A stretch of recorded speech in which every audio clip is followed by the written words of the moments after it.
ಗೀತಾ ಮಹಾತ್ಮೆ. ಯಜ್ಞಕ್ಕೆ ಅಗತ್ಯವಾದ ಅನೇಕ ವಸ್ತುಗಳನ್ನು ಪ್ರಮಾಣದಂತೆ ಸೇರಿಸಿ ಪುರೋಹಿತರ ಮಾರ್ಗದರ್ಶನದಲ್ಲಿ ಶ್ರದ್ಧಾಭಕ್ತಿಯಿಂದ ಭಗವಂತನಿಗೆ ಅರ್ಪಣೆ ಮಾಡುವುದು ದ್ರವ್ಯಯಜ್ಞ. ಅದರಂತೆ ಪುಸ್ತಕ, ಬಟ್ಟೆ ಬರೆ, ಆಹಾರ, ಔಷಧ ಇತ್ಯಾದಿ ದ್ರವ್ಯಗಳನ್ನು ಅಗತ್ಯ ಇರುವವರಿಗೆ ಯಾವುದೇ ಫಲಾಪೇಕ್ಷೆ ಇಲ್ಲದೆ ಉಚಿತವಾಗಿ ಹಂಚುವುದು ಕೂಡ ದ್ರವ್ಯಯಜ್ಞವೇ. ಆದರೆ ದ್ರವ್ಯಯಜ್ಞ ಮಾಡುವುದು ಎಲ್ಲರಿಗೂ ಸಾಧ್ಯವಾಗುವುದಿಲ್ಲ. ಅಂಥವರು ಜ್ಞಾನಯಜ್ಞವನ್ನು ಮಾಡಬಹುದು. ಜ್ಞಾನಯಜ್ಞ ಎಂದರೆ ಜ್ಞಾನದ ಪ್ರಸಾರ ಮಾಡುವುದು. ನಮಗೆ ತಿಳಿದ ಸದ್ವಿದ್ಯೆಯನ್ನು, ತಿಳುವಳಿಕೆಯನ್ನು ಇತರರಿಗೆ ಕಲಿಸುವುದು. ನಾವೂ ಕಲಿಯುತ್ತಾ ಯಾವುದೇ ಪ್ರತಿಫಲವನ್ನು ಬಯಸದೆ ಇತರರಿಗೆ ಕಲಿಸುವುದು. ತಮ್ಮನ್ನು ತಾವು ಅರಿಯದೆ ಕತ್ತಲೆಯಲ್ಲಿರುವ ಜನರಿಗೆ ಪುಟ್ಟ ಹಣತೆಯಂತೆ ಪ್ರೀತಿ ಕಾಳಜಿಯಿಂದ ಉಚಿತವಾಗಿ ಮಾರ್ಗದರ್ಶನ ಮಾಡುವುದು. ಇದಕ್ಕೆ ಖರ್ಚು ವೆಚ್ಚಗಳು ತಗಲುವುದಿಲ್ಲ.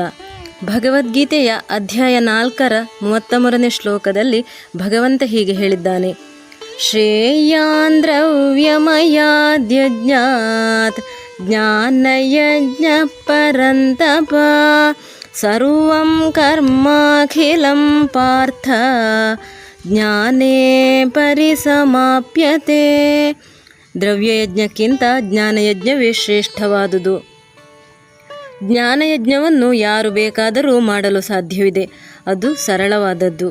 ಸುಭಾಷಿತವೊಂದರಲ್ಲಿ ಹೇಳಿದಂತೆ, ಅನ್ನದಾನಂ ಪರಂದಾನಂ ವಿದ್ಯಾದಾನಮತಃ ಪರಃ ಅನ್ನೇನ ಕ್ಷಣಿಕಾ ತೃಪ್ತಿ ಯಾವಜ್ಜೀವಂಚ ವಿದ್ಯೆಯ.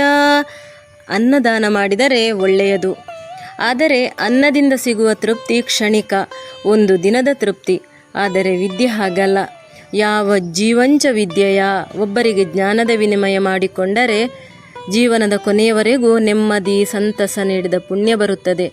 ಒಬ್ಬ ರಾಜನು ತನ್ನ ರಾಜ್ಯದಲ್ಲಿ ಮಾತ್ರ ಪ್ರೀತಿ ಗೌರವ ಕೀರ್ತಿಯನ್ನು ಪಡೆದರೆ, ಜ್ಞಾನಿಯಾದಂತಹ ಒಬ್ಬ ಮನುಷ್ಯನು ಪ್ರಪಂಚದ ಯಾವ ಭಾಗಕ್ಕೆ ಹೋದರೂ ತನ್ನ ಜ್ಞಾನದ ಬಲದಿಂದ ಗೌರವಾದರ ಸನ್ಮಾನ ಕೀರ್ತಿಗಳಿಗೆ ಪಾತ್ರನಾಗುತ್ತಾನೆ. ಜ್ಞಾನವಿಲ್ಲದವನು ಶ್ವಾನಕ್ಕಿಂತ ಕಡೆ ಎಂದು ಸರ್ವಜ್ಞನು ಕೂಡ ಹೇಳಿದ್ದಾನೆ. ಬೇರೆಯವರನ್ನು ಅರ್ಥ ಮಾಡಿಕೊಳ್ಳುವುದಕ್ಕಿಂತ ನಮ್ಮನ್ನು ನಾವು ಅರಿತುಕೊಳ್ಳುವುದು ಜ್ಞಾನ. ಇದೇ ಜ್ಞಾನದ ಹಿರಿಮೆ. ಯಾವುದೇ ಕರ್ಮ ಮಾಡಿದರೂ ಅದು ಜ್ಞಾನವನ್ನು ಪಡೆಯುವುದರೊಂದಿಗೆ ಸಮಾಪ್ತವಾಗುತ್ತದೆ. ಆದರೆ ಜ್ಞಾನಯಜ್ಞ ನೇರ ದಾರಿ.